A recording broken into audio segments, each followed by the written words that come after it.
দই নিয়ে নিচ্ছি, যতটা পরিমাণ লাগবে ততটাই নেবেন কিন্তু। একটুখানি জল দিয়ে ভালো করে ফেটিয়ে নিয়ে দিয়ে দিচ্ছি কাঁচা লঙ্কার ছোটো ছোটো কুচি। আর এটা কি বানাচ্ছি, আমি আজকে বানাচ্ছি কিউকাম্বার রায়তা। তার জন্য আমাকে অবশ্যই শশা নিতে হবে, ভালো করে চারিদিকটা এরমভাবে গ্রেটারে গ্রেট করে নেব, কিন্তু মাঝখানে দানাগুলো ফেলে দেবো। এগুলোকেও দিয়ে দিচ্ছি দইতে।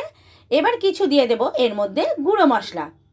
প্রথমে দিয়ে দিচ্ছি 1 চামচ মতন বিট নুন, তারপরে দিয়ে দেবো 1 চামচ মতন গোলমরিচের গুঁড়ো, তারপরে দেবো 1/2 চামচ লঙ্কার গুঁড়ো এবং ছোট 1 চামচ পাউডার সুগার।